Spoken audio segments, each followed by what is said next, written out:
옛날 어느 고을에 번듯한 대갓집이 하나 있었지요. 그 집엔 얼굴이 고운 외동딸이 있었는데 이름은 초연이라 했습니다.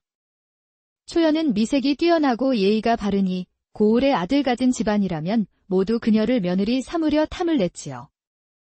하지만 초연이 마음에 둔 총각은 가난한 선비 집안 출신의 길수였습니다. 길수는 말수가 적고 책만 읽는 성미였지만 정이 깊고 고든 품성이 있었지요. 초연은 남몰래 그를 만나 사랑을 키웠습니다. 하나 문제는 초연의 집안이 양반 중의 양반이라 아무리 선비 집안이라 해도 가난한 길수를 사위로 들일 리가 없었지요. 그러니 두 사람은 몰래 도망쳐 혼례를 올릴 공리를 하기에 이르렀습니다. 초연은 어느 날 길수를 몰래 불러 이렇게 말했지요. 도령님, 이대로는 절대 우린 혼인을 못할 겁니다. 그러게 말이요. 그래서 제가 생각했는데 우리 함께 도망쳐 살아요. 뭐요? 어찌 양반가의 여인이 부모의 뜻을 저버리려 한단 말이요? 걱정 마세요. 우리가 함께 도망쳐 자식까지 낳고 행복하게 산다면 훗날 부모님도 용서하시고 인정해 주실 것입니다. 그래서 함에 귀금 속을 담아뒀어요. 다가오는 금요일 밤, 담장 너머로 인기척만 내줘요. 그러면 제가 그 함을 넘겨드릴게요. 우린 그 길로 도망쳐서 물 한 사발 떠놓고 하늘에 맹세만 하면 그게 우리 혼례지요. 길수는 놀라고 또 기뻤지요. 그 마음 고맙고 또 그 사랑이 애틋하여 마침내 고개를 끄덕였습니다. 헌데 이 모든 이야기를 불행하게도 머슴 돌쇠가 엿듣고 있었던 게 문제였지요. 돌쇠는 그 집에서 나고 자란 머슴으로 성품은 우직하고 심성은 착했지만 늘 굶주린 눈빛으로 세상 구석을 살피던 사내였습니다. 그리고 며칠 뒤 금요일 밤이었지요. 돌쇠는 일부러 깨끗한 옷 하나를 챙겨 입고 길수가 오기로 한 시각에 몰래 그 자리에 섰습니다. 인기척을 내자 담장 너머에서 초연의 손이 나타났지요. 그리고 그 손엔 커다란 나무함이 들려 있었습니다. 도련님, 꼭 함께 가요. 돌쇠는 말없이 함을 받아들고 조심스레 그녀의 손목을 잡았지요. 손은 떨리고 있었고 마음은 더욱 그랬습니다. 초연은 그 손을 잡은 채 담을 넘어내렸고 둘은 어둠 속으로 사라졌습니다. 그리고 한참을 걷다 뭔가 이상함을 감지했던 초연은 돌쇠의 얼굴을 제대로 들여다보게 되었지요. 그리고는 경악하며 외쳤습니다. 너 누구야? 길수 도령이 아니잖아. 돌쇠는 뻘쭘하게 고개를 떨구며 말했지요. 아씨, 소인 돌쇠입니다. 이 나무함이 아까워서 그만. 초연은 어이가 없어하며 벌컥 화를 냈습니다. 이게 무슨 짓이야? 내 인생 망쳤잖아. 내가 어찌 너랑 살아. 난 돌아갈래. 넌 그 함이나 갖고 떠나. 초연은 그렇게 화를 내고는 집으로 돌아갔지요. 돌쇠는 머쓱해진 몸으로 나무함을 든 채 그 자리에 털썩 주저앉았습니다. 에이, 내 복이 이 정도지 뭐. 돌쇠는 나무함이 궁금하여 열어보았는데 그 속에는 각종 귀금속과 도포와 갓이 들어있었지요. 허이, 이 옷 나도 한 번쯤은 입어보면 어떨까? 그렇게 돌쇠는 나무함 속에 든 옷을 조심스레 꺼내어 입어봤지요. 비단 도포에 갖가지 머리에 쓰자 돌쇠는 그럴싸한 양반 모습이 되었습니다. 그 모습으로 돌쇠는 무작정 걸음을 옮기기 시작했습니다. 도포자락은 바람에 날렸고 갓 밑으로 드러난 얼굴은 얼떨떨하고도 어딘가 우쭐해 보였지요. 그러던 찰나 앞산 아래 큰 기와집 한 채가 눈에 들어왔습니다. 마당에는 사람들이 분주히 오가고 지붕 너머로 연기가 피어오르니 무언가 잔치가 벌어지는 듯 했습니다. 신랑 오셨다. 갑자기 마당 한쪽에서 웅성임이 일었습니다. 돌쇠는 어리둥절한 채 그 자리에 멈춰 섰지요. 그런데 그 틈을 타 누군가가 그의 팔을 낚아채며 속삭였습니다. 세서방님, 어찌 이렇게 혼자 오셨소? 어서 들어오시지요. 그리하여 돌쇠는 정신도 차릴 새 없이 마당으로 이끌려 들어갔고 순식간에 혼례상 앞에 앉게 되었지요. 옷은 비단 옷에 고을에서 처음 보는 양반인데다 입도 굳게 다물고 있으니 모두가 그를 진짜 신랑이라 믿어 의심치 않았습니다. 아니, 행차는 어찌 되었소? 장인 될 이가 물었지만 돌쇠는 잠시 뜸을 들이다가 대답했습니다. 밤길에 병고가 있어 모두 흩어졌는데 저라도 먼저 얘를 올리려 달려왔사옵니다. 그 말이 떨어지자 마당 가득 웃음이 터졌고 잔치 준비는 더욱 분주해졌습니다. 기러기상 올리고 혼례상 차리고 신부는 단장을 마친 채 조심조심 대청에 들어섰지요. 그 신부 이름은 오키라 했습니다. 진달래처럼 붉은 뺨에 눈동자는 맑고 수줍은 미소를 머금은 채 돌쇠 앞에 앉았지요. 오키는 고개를 숙인 채 속삭였습니다. 서방님, 먼 길 오시느라 고생 많으셨지요? 돌쇠는 우물쭈물하며 손끝만 매만지다가 겨우 한마디 내뱉었습니다. 예, 아주 멀었습니다. 그리하여 두 사람은 온 고을 사람들이 지켜보는 가운데 덜컥 혼례를 올리게 되었습니다. 기러기 올리고 잔치국수 먹고 혼례주를 나눈 뒤 신랑 신부는 신방으로 들었지요. 돌쇠는 어리둥절한 얼굴로 고개를 갸우뚱거리며 중얼거렸습니다. 이게 꿈이요. 생시요.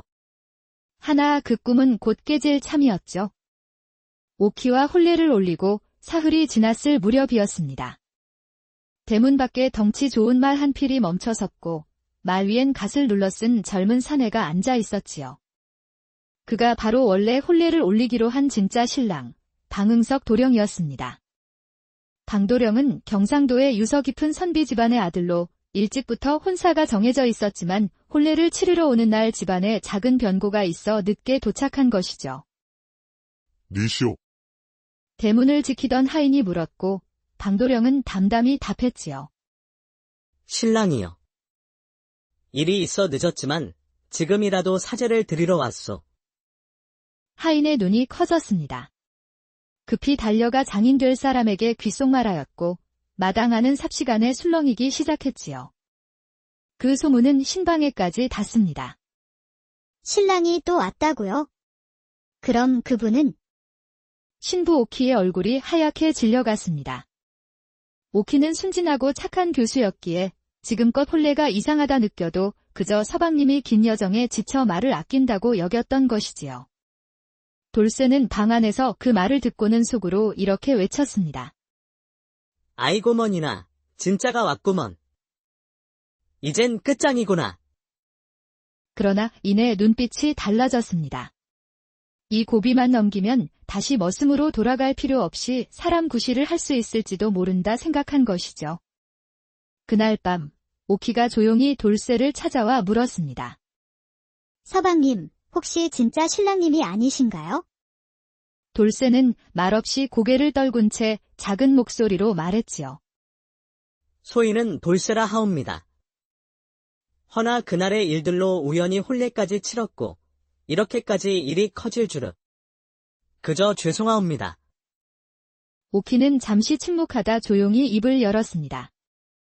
이 사흘간 서방님이 날 함부로 대한 적 없고 손끝 하나 함부로 하신 적 없었어요.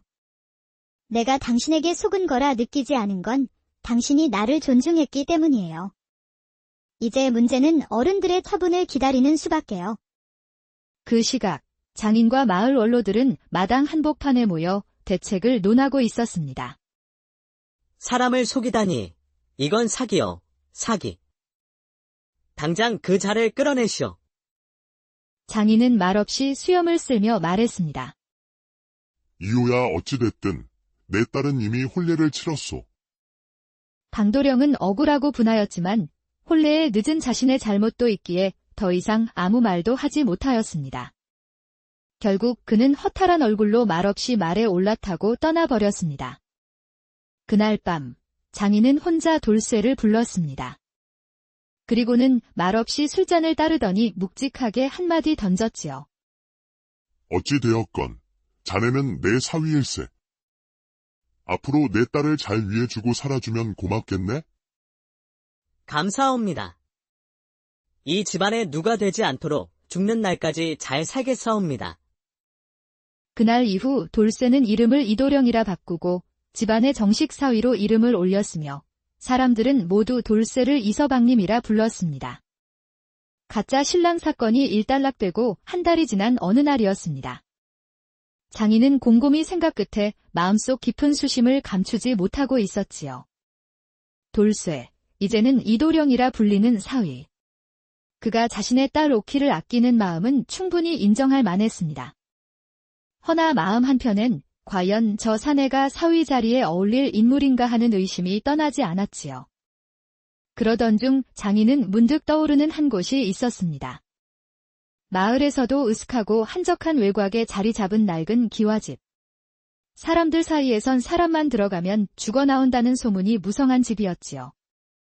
10여 년 전부터인가 버려진 채 바람에 창호가 흔들리고 풀들이 문지방을 덮은 그 집엔 누구도 살지 않았습니다.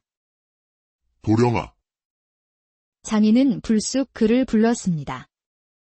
내 너를 믿고 싶은데 사람은 겪어 보아야 안다고 하지 않느냐. 저 외곽 기와집을 손질해서 새 살림을 차려보려 한다. 네가 가겠느냐? 도영은 잠시 고개를 숙이다 대답했습니다. 장인어른, 저를 더 보시려는 뜻이라면 마다할 이유가 없습니다. 다만 오키가 함께 가는 건 허락하시겠습니까? 그 애는 여기 두어야지. 넌 혼자 가야 하느니라. 도영은 웃지도 못하고 고개만 깊이 숙였습니다. 그리하여 다음 날 도영은 소달구지에 쌀과 장작, 간단한 살림 도구를 싣고 그 저주받은 기와집으로 향했습니다. 해가 기울 무렵 도착한 집은 정말이지 폐허 같았지요.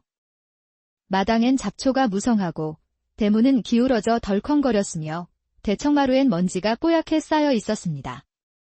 도영은 침착히 주변을 정리하고 문짝을 고치고 불을 지폈습니다. 그날 저녁 마루 끝에 앉아 식은 밥에 된장국을 떠먹으며 하늘을 올려다봤지요. 내가 여기에서 살아나갈 수 있을지 하늘이 아시겠지요. 밤이 깊어져 갔고 다른 구름 사이로 숨어들었습니다. 도영은 부엌 옆 작은 방에 자리를 펴고 눕는데 이상하게도 천장 쪽에서 바람소리와 함께 허이하는 낮은 울음소리 같은 것이 들려왔지요. 그는 벌떡 일어나 초를 들고 천장을 살폈습니다. 반자 사이엔 오래전부터 있었던 듯한 구멍 하나가 까맣게 뚫려 있었지요. 이 구멍이 어디로 통하는 게냐? 도영은 이불을 아랫목에 깔고 앉아 그 구멍만을 뚫어져라 바라보았습니다. 그렇게 몇 시간을 보내고 있자니 자정이 가까워지며 구멍에서 서늘한 기운이 내려오더니 어느샌가 덜컥하는 소리와 함께 무엇인가가 퉁마루에 떨어졌습니다. 헉! 그는 깜짝 놀라 초를 들고 다가가 살펴보았지요. 그 물건은 천에 쌓인 보자기 꾸러미였고 천을 풀자 안에서 구렁이처럼 길게 엮인 엽전이 주르륵 흘러나왔습니다. 세상에, 그것은 오래된 재물의 냄새가 물씬 풍기는 엽전 꾸러미였지요. 도영은 눈을 휘둥그레 뜨고 말했습니다.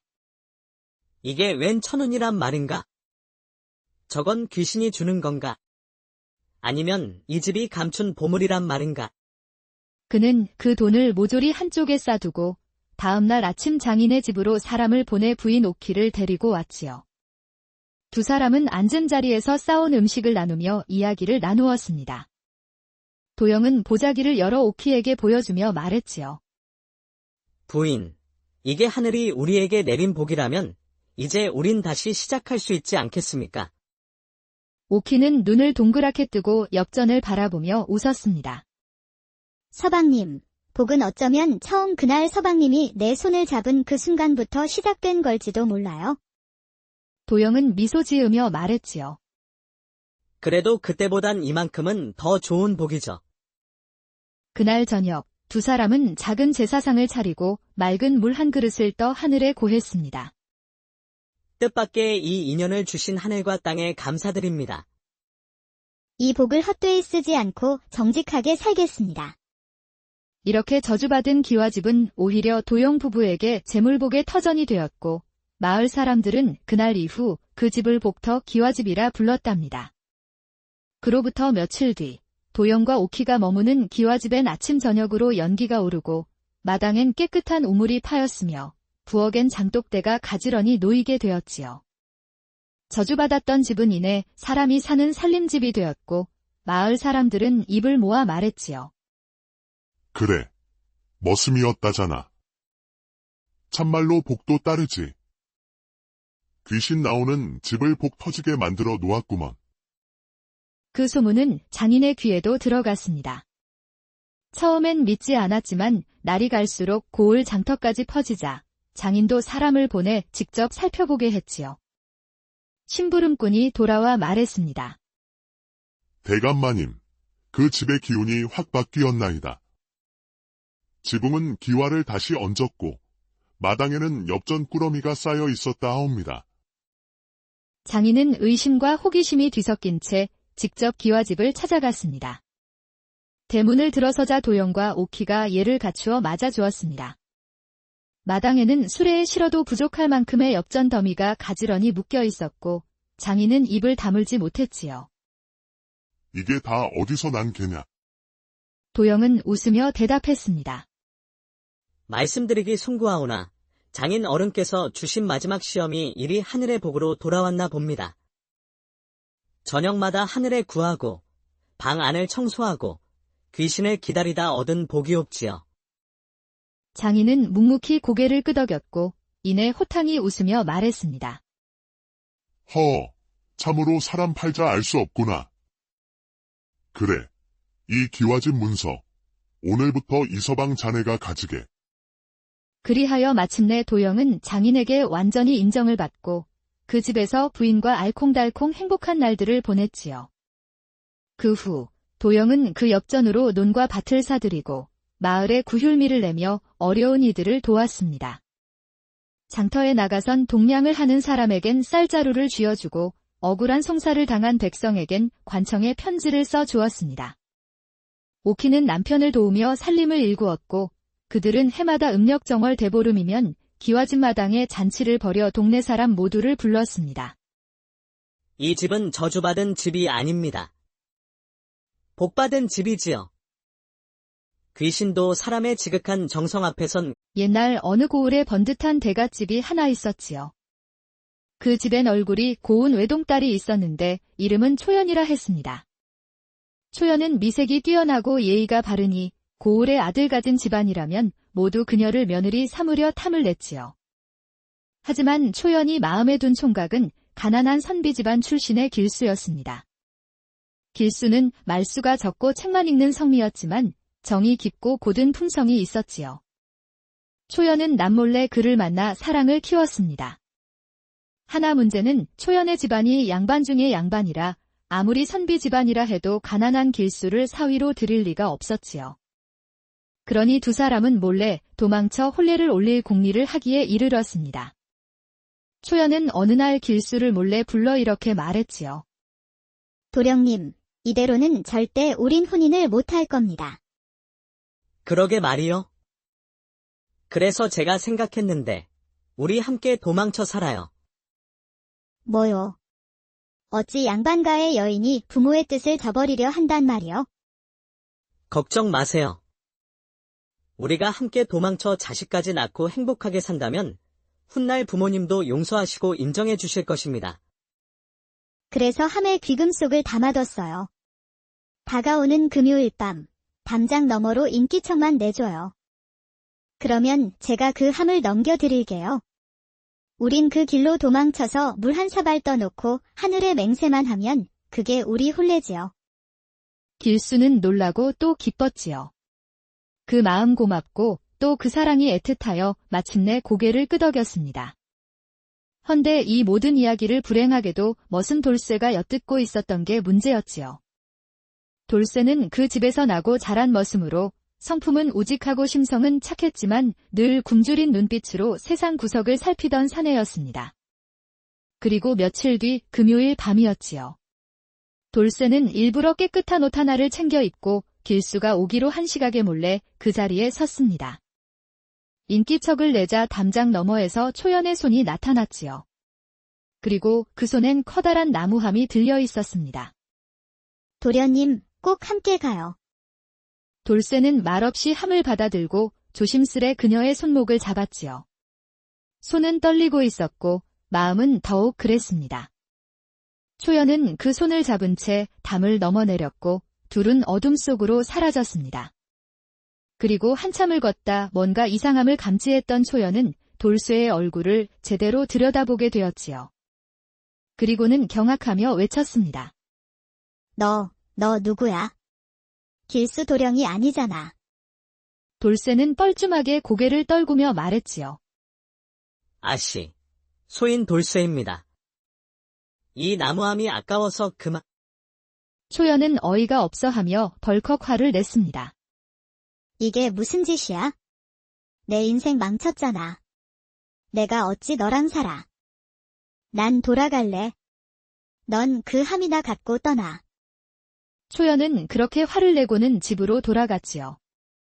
돌쇠는 머쓱해진 몸으로 나무함을 든 채 그 자리에 털썩 주저앉았습니다. 에이, 내 복이 이 정도지 뭐. 돌쇠는 나무함이 궁금하여 열어보았는데 그 속에는 각종 귀금속과 도포와 갓이 들어있었지요. 허이, 이 옷 나도 한 번쯤은 입어보면 어떨까? 그렇게 돌쇠는 나무함 속에 든 옷을 조심스레 꺼내어 입어봤지요. 비단 도포에 갖가지 머리에 쓰자 돌쇠는 그럴싸한 양반 모습이 되었습니다. 그 모습으로 돌쇠는 무작정 걸음을 옮기기 시작했습니다. 도포자락은 바람에 날렸고 갓 밑으로 드러난 얼굴은 얼떨떨하고도 어딘가 우쭐해 보였지요. 그러던 찰나 앞산 아래 큰 기와집 한 채가 눈에 들어왔습니다. 마당에는 사람들이 분주히 오가고 지붕 너머로 연기가 피어오르니 무언가 잔치가 벌어지는 듯 했습니다. 신랑 오셨다.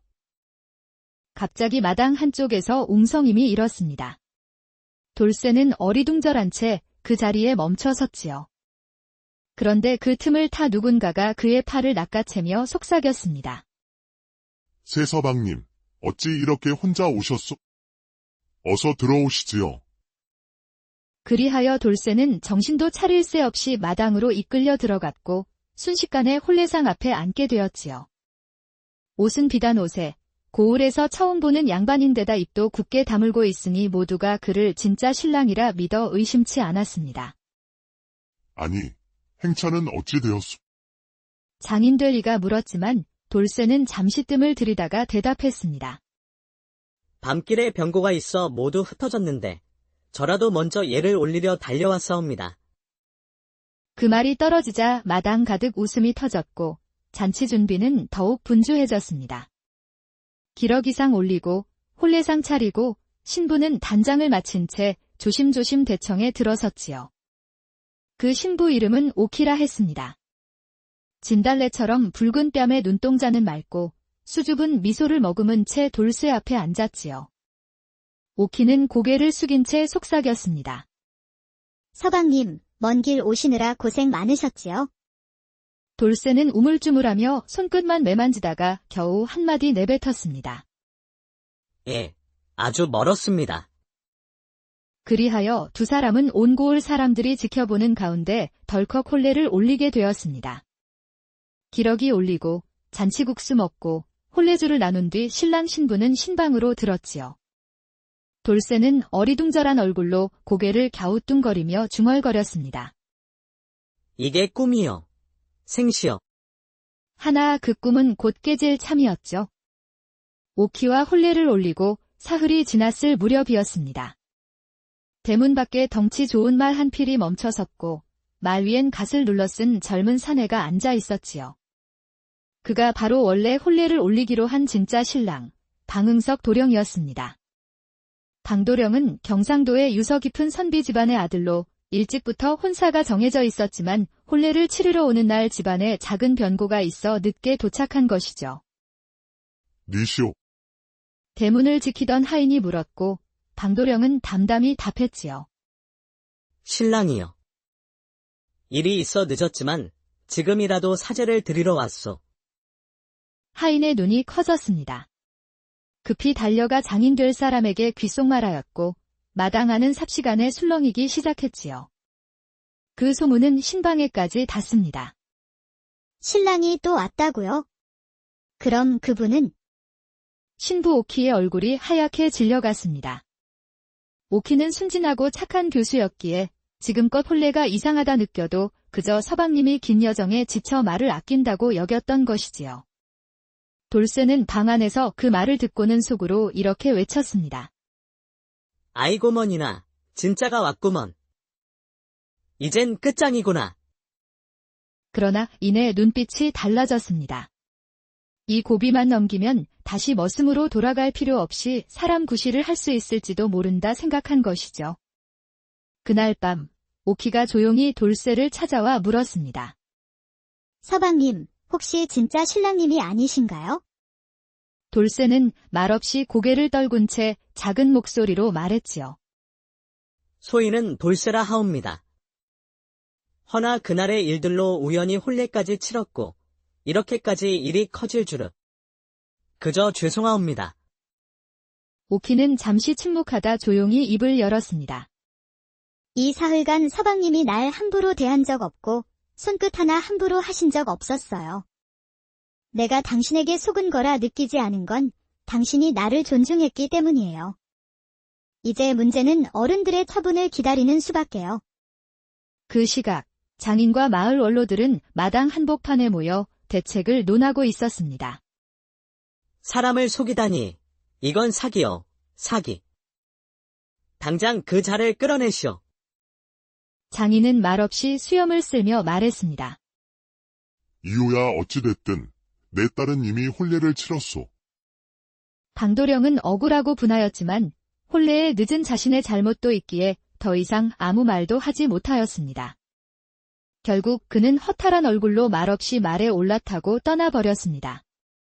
그날 밤, 장인은 혼자 돌쇠를 불렀습니다. 그리고는 말없이 술잔을 따르더니 묵직하게 한마디 던졌지요. 어찌 되었건 자네는 내 사위일세. 앞으로 내 딸을 잘 위해주고 살아주면 고맙겠네? 감사합니다. 이 집안에 누가 되지 않도록 죽는 날까지 잘 살겠사옵니다. 그날 이후 돌쇠는 이름을 이도령이라 바꾸고 집안의 정식 사위로 이름을 올렸으며 사람들은 모두 돌쇠를 이서방님이라 불렀습니다. 가짜 신랑 사건이 일단락되고 한 달이 지난 어느 날이었습니다. 장인은 곰곰이 생각 끝에 마음속 깊은 수심을 감추지 못하고 있었지요. 돌쇠, 이제는 이도령이라 불리는 사위. 그가 자신의 딸 오키를 아끼는 마음은 충분히 인정할 만했습니다. 허나 마음 한편엔 과연 저 사내가 사위 자리에 어울릴 인물인가 하는 의심이 떠나지 않았지요. 그러던 중 장인은 문득 떠오르는 한 곳이 있었습니다. 마을에서도 으슥하고 한적한 외곽에 자리 잡은 낡은 기와집. 사람들 사이에선 사람만 들어가면 죽어나온다는 소문이 무성한 집이었지요. 10여 년 전부터인가 버려진 채 바람에 창호가 흔들리고 풀들이 문지방을 덮은 그 집엔 누구도 살지 않았습니다. 도령아, 장인은 불쑥 그를 불렀습니다. 내 너를 믿고 싶은데 사람은 겪어 보아야 안다고 하지 않느냐. 저 외곽 기와집을 손질해서 새 살림을 차려보려 한다. 네가 가겠느냐? 도영은 잠시 고개를 숙이다 대답했습니다. 장인어른, 저를 더 보시려는 뜻이라면 마다할 이유가 없습니다. 다만 오키가 함께 가는 건 허락하시겠습니까? 그 애는 여기 두어야지. 넌 혼자 가야 하느니라. 도영은 웃지도 못하고 고개만 깊이 숙였습니다. 그리하여 다음 날 도영은 소달구지에 쌀과 장작, 간단한 살림 도구를 싣고 그 저주받은 기와집으로 향했습니다. 해가 기울 무렵 도착한 집은 정말이지 폐허 같았지요. 마당엔 잡초가 무성하고 대문은 기울어져 덜컹거렸으며 대청마루엔 먼지가 뽀얗게 쌓여 있었습니다. 도영은 침착히 주변을 정리하고 문짝을 고치고 불을 지폈습니다. 그날 저녁, 마루 끝에 앉아 식은 밥에 된장국을 떠먹으며 하늘을 올려다봤지요. 내가 여기에서 살아나갈 수 있을지 하늘이 아시겠지요. 밤이 깊어져 갔고 다른 구름 사이로 숨어들었습니다. 도영은 부엌 옆 작은 방에 자리를 펴고 눕는데 이상하게도 천장 쪽에서 바람소리와 함께 허위하는 낮은 울음소리 같은 것이 들려왔지요. 그는 벌떡 일어나 초를 들고 천장을 살폈습니다. 단자 사이엔 오래전부터 있었던 듯한 구멍 하나가 까맣게 뚫려 있었지요. 이 구멍이 어디로 통하는 게냐? 도영은 이불을 아랫목에 깔고 앉아 그 구멍만을 뚫어져라 바라보았습니다. 그렇게 몇 시간을 보내고 있자니 자정이 가까워지며 구멍에서 서늘한 기운이 내려오더니 어느샌가 덜컥하는 소리와 함께 무엇인가가 퉁마루에 떨어졌습니다. 헉! 그는 깜짝 놀라 초를 들고 다가가 살펴보았지요. 그 물건은 천에 쌓인 보자기 꾸러미였고 천을 풀자 안에서 구렁이처럼 길게 엮인 엽전이 주르륵 흘러나왔습니다. 세상에, 그것은 오래된 재물의 냄새가 물씬 풍기는 엽전 꾸러미였지요. 도영은 눈을 휘둥그레 뜨고 말했습니다. 이게 웬 1,000원이란 말인가? 저건 귀신이 주는 건가? 아니면 이 집이 감춘 보물이란 말인가? 그는 그 돈을 모조리 한쪽에 싸두고 다음날 아침 장인의 집으로 사람을 보내 부인 오키를 데리고 왔지요. 두 사람은 앉은 자리에서 싸온 음식을 나누며 이야기를 나누었습니다. 도영은 보자기를 열어 오키에게 보여주며 말했지요. 부인, 이게 하늘이 우리에게 내린 복이라면 이제 우린 다시 시작할 수 있지 않겠습니까? 오키는 눈을 동그랗게 뜨고 엽전을 바라보며 웃었습니다. 서방님, 복은 어쩌면 처음 그날 서방님이 내 손을 잡은 그 순간부터 시작된 걸지도 몰라요. 도영은 미소 지으며 말했지요.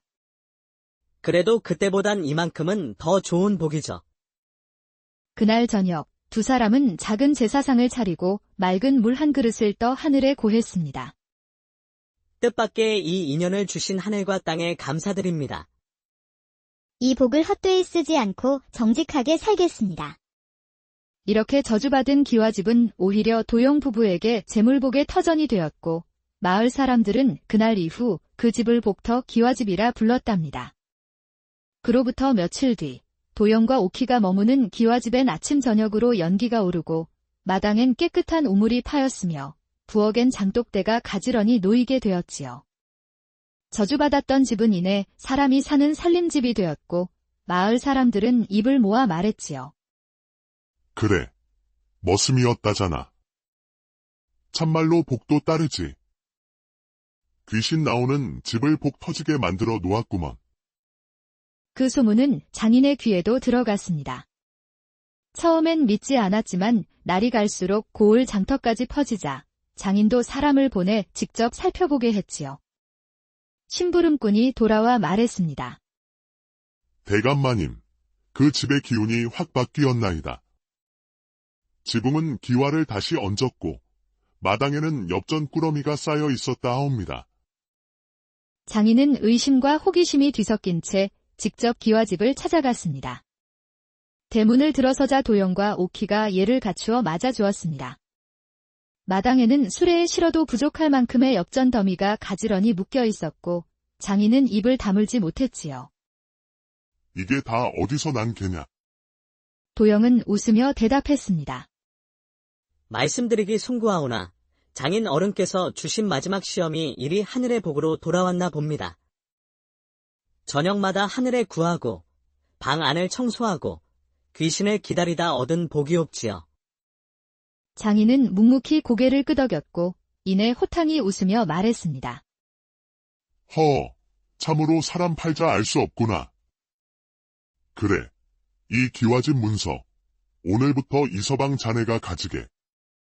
그리하여 마침내 도영은 장인에게 완전히 인정을 받고 그 집에서 부인과 알콩달콩 행복한 날들을 보냈지요. 그 후 도영은 그 엽전으로 논과 밭을 사들이고 마을에 구휼미를 내며 어려운 이들을 도왔습니다. 장터에 나가선 동량을 하는 사람에겐 쌀자루를 쥐어주고 억울한 송사를 당한 백성에겐 관청에 편지를 써 주었습니다. 오키는 남편을 도우며 살림을 일구었고 그들은 해마다 음력정월 대보름이면 기와집 마당에 잔치를 벌여 동네 사람 모두를 불렀습니다. 이 집은 저주받은 집이 아닙니다. 복받은 집이지요. 귀신도 사람의 지극한 정성 앞에선 옛날 어느 고을에 번듯한 대갓집이 하나 있었지요. 그 집엔 얼굴이 고운 외동딸이 있었는데 이름은 초연이라 했습니다. 초연은 미색이 뛰어나고 예의가 바르니 고을의 아들 가진 집안이라면 모두 그녀를 며느리 삼으려 탐을 냈지요. 하지만 초연이 마음에 둔 총각은 가난한 선비 집안 출신의 길수였습니다. 길수는 말수가 적고 책만 읽는 성미였지만 정이 깊고 고든 품성이 있었지요. 초연은 남몰래 그를 만나 사랑을 키웠습니다. 하나 문제는 초연의 집안이 양반 중의 양반이라 아무리 선비 집안이라 해도 가난한 길수를 사위로 들일 리가 없었지요. 그러니 두 사람은 몰래 도망쳐 혼례를 올릴 공리를 하기에 이르렀습니다. 초연은 어느 날 길수를 몰래 불러 이렇게 말했지요. 도령님, 이대로는 절대 우린 혼인을 못할 겁니다. 그러게 말이요. 그래서 제가 생각했는데 우리 함께 도망쳐 살아요. 뭐요? 어찌 양반가의 여인이 부모의 뜻을 저버리려 한단 말이요? 걱정 마세요. 우리가 함께 도망쳐 자식까지 낳고 행복하게 산다면 훗날 부모님도 용서하시고 인정해 주실 것입니다. 그래서 함에 귀금속을 담아뒀어요. 다가오는 금요일 밤, 담장 너머로 인기척만 내줘요. 그러면 제가 그 함을 넘겨드릴게요. 우린 그 길로 도망쳐서 물 한 사발 떠놓고 하늘에 맹세만 하면 그게 우리 혼례지요. 길수는 놀라고 또 기뻤지요. 그 마음 고맙고 또 그 사랑이 애틋하여 마침내 고개를 끄덕였습니다. 헌데 이 모든 이야기를 불행하게도 머슴 돌쇠가 엿듣고 있었던 게 문제였지요. 돌쇠는 그 집에서 나고 자란 머슴으로 성품은 우직하고 심성은 착했지만 늘 굶주린 눈빛으로 세상 구석을 살피던 사내였습니다. 그리고 며칠 뒤 금요일 밤이었지요. 돌쇠는 일부러 깨끗한 옷 하나를 챙겨 입고 길수가 오기로 한 시각에 몰래 그 자리에 섰습니다. 인기척을 내자 담장 너머에서 초연의 손이 나타났지요. 그리고 그 손엔 커다란 나무함이 들려 있었습니다. 도련님, 꼭 함께 가요. 돌쇠는 말없이 함을 받아들고 조심스레 그녀의 손목을 잡았지요. 손은 떨리고 있었고 마음은 더욱 그랬습니다. 초연은 그 손을 잡은 채 담을 넘어내렸고 둘은 어둠 속으로 사라졌습니다. 그리고 한참을 걷다 뭔가 이상함을 감지했던 초연은 돌쇠의 얼굴을 제대로 들여다보게 되었지요. 그리고는 경악하며 외쳤습니다. 너 누구야? 길수 도령이 아니잖아. 돌쇠는 뻘쭘하게 고개를 떨구며 말했지요. 아씨, 소인 돌쇠입니다. 이 나무함이 아까워서 그만. 초연은 어이가 없어하며 벌컥 화를 냈습니다. 이게 무슨 짓이야? 내 인생 망쳤잖아. 내가 어찌 너랑 살아. 난 돌아갈래. 넌 그 함이나 갖고 떠나. 초연은 그렇게 화를 내고는 집으로 돌아갔지요. 돌쇠는 머쓱해진 몸으로 나무함을 든 채 그 자리에 털썩 주저앉았습니다. 에이, 내 복이 이 정도지 뭐. 돌쇠는 나무함이 궁금하여 열어보았는데 그 속에는 각종 귀금속과 도포와 갓이 들어있었지요. 허이, 이 옷 나도 한 번쯤은 입어보면 어떨까? 그렇게 돌쇠는 나무함 속에 든 옷을 조심스레 꺼내어 입어봤지요. 비단 도포에 갖가지 머리에 쓰자 돌쇠는 그럴싸한 양반 모습이 되었습니다. 그 모습으로 돌쇠는 무작정 걸음을 옮기기 시작했습니다. 도포자락은 바람에 날렸고 각 밑으로 드러난 얼굴은 얼떨떨하고도 어딘가 우쭐해 보였지요. 그러던 찰나 앞산 아래 큰 기와집 한 채가 눈에 들어왔습니다. 마당에는 사람들이 분주히 오가고 지붕 너머로 연기가 피어오르니 무언가 잔치가 벌어지는 듯 했습니다. 신랑 오셨다. 갑자기 마당 한쪽에서 웅성임이 일었습니다. 돌쇠는 어리둥절한 채 그 자리에 멈춰 섰지요. 그런데 그 틈을 타 누군가가 그의 팔을 낚아채며 속삭였습니다. 세서방님, 어찌 이렇게 혼자 오셨소? 어서 들어오시지요. 그리하여 돌쇠는 정신도 차릴 새 없이 마당으로 이끌려 들어갔고 순식간에 혼례상 앞에 앉게 되었지요. 옷은 비단 옷에 고을에서 처음 보는 양반인데다 입도 굳게 다물고 있으니 모두가 그를 진짜 신랑이라 믿어 의심치 않았습니다. 아니, 행차는 어찌 되었소? 장인 될 이가 물었지만 돌쇠는 잠시 뜸을 들이다가 대답했습니다. 밤길에 병고가 있어 모두 흩어졌는데 저라도 먼저 얘를 올리려 달려왔사옵니다. 그 말이 떨어지자 마당 가득 웃음이 터졌고 잔치 준비는 더욱 분주해졌습니다. 기러기상 올리고 혼례상 차리고 신부는 단장을 마친 채 조심조심 대청에 들어섰지요. 그 신부 이름은 오키라 했습니다. 진달래처럼 붉은 뺨에 눈동자는 맑고 수줍은 미소를 머금은 채 돌쇠 앞에 앉았지요. 오키는 고개를 숙인 채 속삭였습니다. 서방님, 먼 길 오시느라 고생 많으셨지요? 돌쇠는 우물쭈물하며 손끝만 매만지다가 겨우 한마디 내뱉었습니다. 예, 아주 멀었습니다.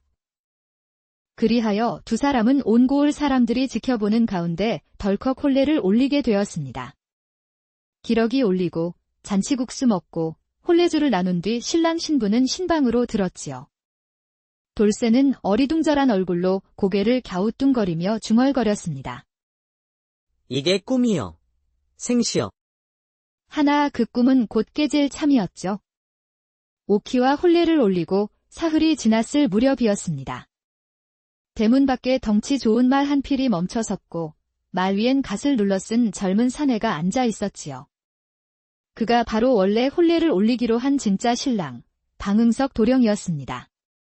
방도령은 경상도의 유서 깊은 선비 집안의 아들로 일찍부터 혼사가 정해져 있었지만 혼례를 치르러 오는 날 집안에 작은 변고가 있어 늦게 도착한 것이죠. 니시오. 대문을 지키던 하인이 물었고 방도령은 담담히 답했지요. 신랑이요. 일이 있어 늦었지만 지금이라도 사죄를 드리러 왔소. 하인의 눈이 커졌습니다. 급히 달려가 장인 될 사람에게 귓속말하였고 마당 안은 삽시간에 술렁이기 시작했지요. 그 소문은 신방에까지 닿습니다. 신랑이 또 왔다고요? 그럼 그분은? 신부 오키의 얼굴이 하얗게 질려갔습니다. 오키는 순진하고 착한 교수였기에 지금껏 혼례가 이상하다 느껴도 그저 서방님이 긴 여정에 지쳐 말을 아낀다고 여겼던 것이지요. 돌쇠는 방 안에서 그 말을 듣고는 속으로 이렇게 외쳤습니다. 아이고머니나 진짜가 왔구먼. 이젠 끝장이구나. 그러나 이내 눈빛이 달라졌습니다. 이 고비만 넘기면 다시 머슴으로 돌아갈 필요 없이 사람 구실을 할 수 있을지도 모른다 생각한 것이죠. 그날 밤 오키가 조용히 돌쇠를 찾아와 물었습니다. 서방님, 혹시 진짜 신랑님이 아니신가요? 돌쇠는 말없이 고개를 떨군 채 작은 목소리로 말했지요. 소인은 돌쇠라 하옵니다. 허나 그날의 일들로 우연히 혼례까지 치렀고 이렇게까지 일이 커질 줄은 그저 죄송하옵니다. 오키는 잠시 침묵하다 조용히 입을 열었습니다. 이 사흘간 서방님이 날 함부로 대한 적 없고 손끝 하나 함부로 하신 적 없었어요. 내가 당신에게 속은 거라 느끼지 않은 건 당신이 나를 존중했기 때문이에요. 이제 문제는 어른들의 처분을 기다리는 수밖에요. 그 시각 장인과 마을 원로들은 마당 한복판에 모여 대책을 논하고 있었습니다. 사람을 속이다니 이건 사기요, 사기. 당장 그 자를 끌어내시오. 장인은 말없이 수염을 쓸며 말했습니다. 이유야 어찌됐든 내 딸은 이미 혼례를 치렀소. 방도령은 억울하고 분하였지만 혼례에 늦은 자신의 잘못도 있기에 더 이상 아무 말도 하지 못하였습니다. 결국 그는 허탈한 얼굴로 말없이 말에 올라타고 떠나버렸습니다. 그날 밤 장인은 혼자 돌쇠를 불렀습니다. 그리고는 말없이 술잔을 따르더니 묵직하게 한마디 던졌지요. 어찌 되었건 자네는 내 사위일세. 앞으로 내 딸을 잘 위해주고 살아주면 고맙겠네? 감사합니다. 이 집안에 누가 되지 않도록 죽는 날까지 잘 살겠사옵니다.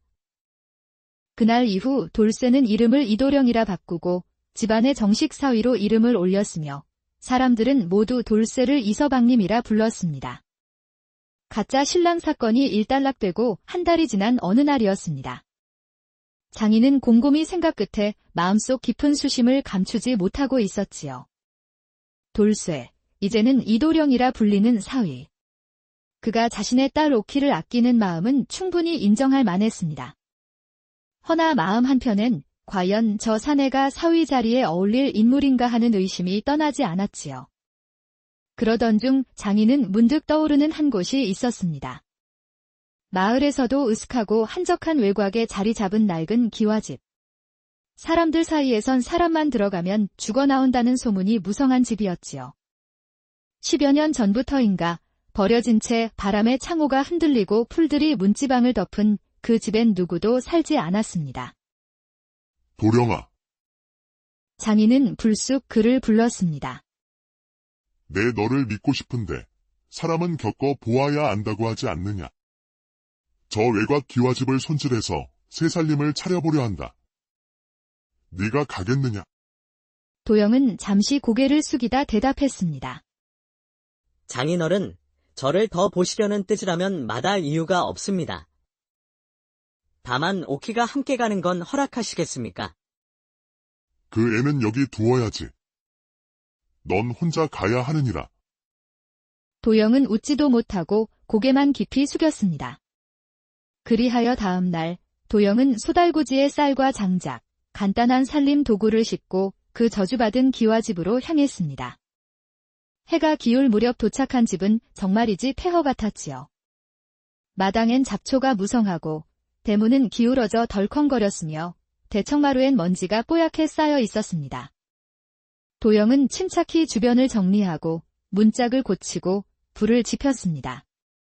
그날 저녁 마루 끝에 앉아 식은 밥에 된장국을 떠먹으며 하늘을 올려다봤지요. 내가 여기에서 살아나갈 수 있을지 하늘이 아시겠지요. 밤이 깊어져 갔고 다른 구름 사이로 숨어들었습니다. 도영은 부엌 옆 작은 방에 자리를 펴고 눕는데 이상하게도 천장 쪽에서 바람소리와 함께 허위하는 낮은 울음소리 같은 것이 들려왔지요. 그는 벌떡 일어나 초를 들고 천장을 살폈습니다. 반자 사이엔 오래전부터 있었던 듯한 구멍 하나가 까맣게 뚫려 있었지요. 이 구멍이 어디로 통하는 게냐? 도영은 이불을 아랫목에 깔고 앉아 그 구멍만을 뚫어져라 바라보았습니다. 그렇게 몇 시간을 보내고 있자니 자정이 가까워지며 구멍에서 서늘한 기운이 내려오더니 어느샌가 덜컥하는 소리와 함께 무엇인가가 퉁마루에 떨어졌습니다. 헉! 그는 깜짝 놀라 초를 들고 다가가 살펴보았지요.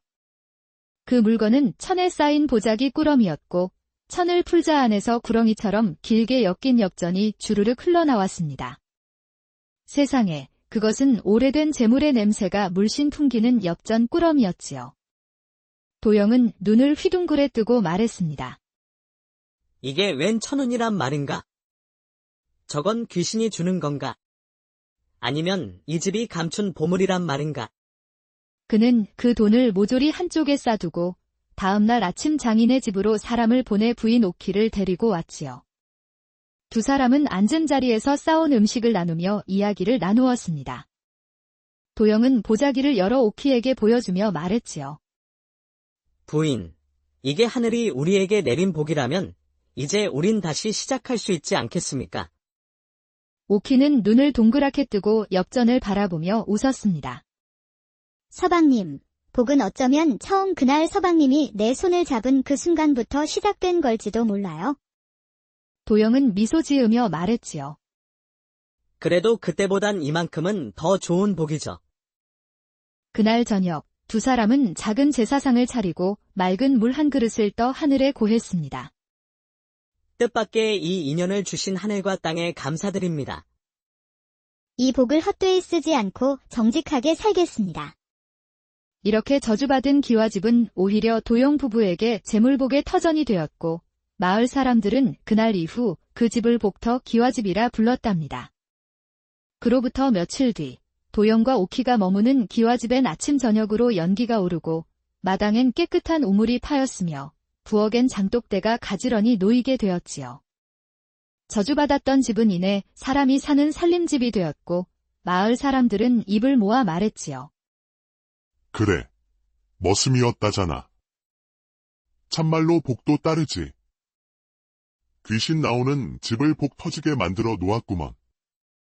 그 소문은 장인의 귀에도 들어갔습니다. 처음엔 믿지 않았지만 날이 갈수록 고을 장터까지 퍼지자 장인도 사람을 보내 직접 살펴보게 했지요. 심부름꾼이 돌아와 말했습니다. 대감마님, 그 집의 기운이 확 바뀌었나이다. 지붕은 기와를 다시 얹었고 마당에는 엽전 꾸러미가 쌓여 있었다 하옵니다. 장인은 의심과 호기심이 뒤섞인 채 직접 기와집을 찾아갔습니다. 대문을 들어서자 도영과 오키가 예를 갖추어 맞아주었습니다. 마당에는 수레에 실어도 부족할 만큼의 엽전 더미가 가지런히 묶여 있었고 장인은 입을 다물지 못했지요. 이게 다 어디서 난 개냐? 도영은 웃으며 대답했습니다. 말씀드리기 송구하오나 장인 어른께서 주신 마지막 시험이 이리 하늘의 복으로 돌아왔나 봅니다. 저녁마다 하늘에 구하고 방 안을 청소하고 귀신을 기다리다 얻은 복이옵지요. 장인은 묵묵히 고개를 끄덕였고 이내 호탕히 웃으며 말했습니다.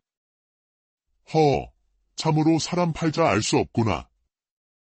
그래, 이 기와집 문서, 오늘부터 이서방 자네가 가지게. 그리하여 마침내 도영은 장인에게 완전히 인정을 받고 그 집에서 부인과 알콩달콩 행복한 날들을 보냈지요. 그 후 도영은 그 엽전으로 논과 밭을 사들이고 마을에 구휼미를 내며 어려운 이들을 도왔습니다. 장터에 나가선 동량을 하는 사람에겐 쌀자루를 쥐어주고 억울한 송사를 당한 백성에겐 관청에 편지를 써 주었습니다. 오키는 남편을 도우며 살림을 일구었고 그들은 해마다 음력정월 대보름이면 기와집 마당에 잔치를 벌여 동네 사람 모두를 불렀습니다. 이 집은 저주받은 집이 아닙니다. 복받은 집이지요. 귀신도 사람의 지극한 정성 앞에선 옛날 어느 고을에 번듯한 대갓집이 하나 있었지요. 그 집엔 얼굴이 고운 외동딸이 있었는데 이름은 초연이라 했습니다. 초연은 미색이 뛰어나고 예의가 바르니 고을의 아들 가진 집안이라면 모두 그녀를 며느리 삼으려 탐을 냈지요. 하지만 초연이 마음에 둔 총각은 가난한 선비 집안 출신의 길수였습니다. 길수는 말수가 적고 책만 읽는 성미였지만 정이 깊고 고든 품성이 있었지요. 초연은 남몰래 그를 만나 사랑을 키웠습니다. 하나 문제는 초연의 집안이 양반 중의 양반이라 아무리 선비 집안이라 해도 가난한 길수를 사위로 들일 리가 없었지요. 그러니 두 사람은 몰래 도망쳐 혼례를 올릴 공리를 하기에 이르렀습니다. 초연은 어느 날 길수를 몰래 불러 이렇게 말했지요. 도령님, 이대로는 절대 우린 혼인을 못할 겁니다. 그러게 말이요. 그래서 제가 생각했는데 우리 함께 도망쳐 살아요. 뭐요? 어찌 양반가의 여인이 부모의 뜻을 저버리려 한단 말이요? 걱정 마세요. 우리가 함께 도망쳐 자식까지 낳고 행복하게 산다면 훗날 부모님도 용서하시고 인정해 주실 것입니다.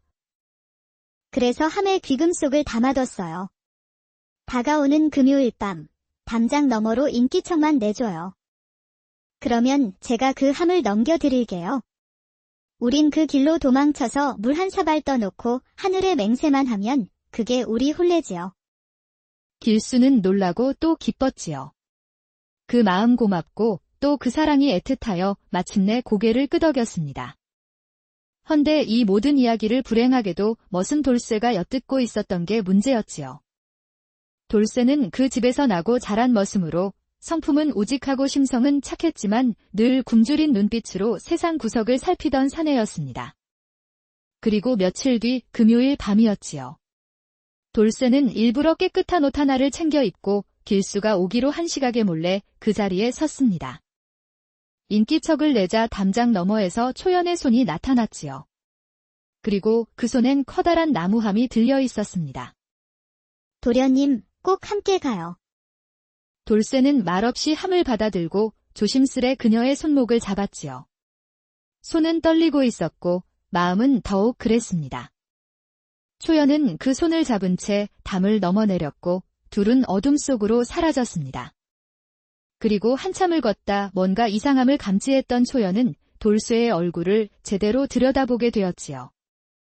그리고는 경악하며 외쳤습니다. 너 누구야? 길수 도령이 아니잖아. 돌쇠는 뻘쭘하게 고개를 떨구며 말했지요. 아씨, 소인 돌쇠입니다. 이 나무함이 아까워서 그만. 초연은 어이가 없어하며 벌컥 화를 냈습니다. 이게 무슨 짓이야? 내 인생 망쳤잖아. 내가 어찌 너랑 살아. 난 돌아갈래. 넌 그 함이나 갖고 떠나.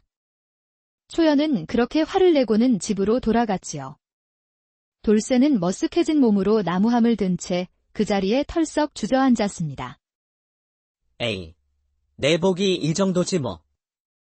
돌쇠는 나무함이 궁금하여 열어보았는데 그 속에는 각종 귀금속과 도포와 갓이 들어있었지요.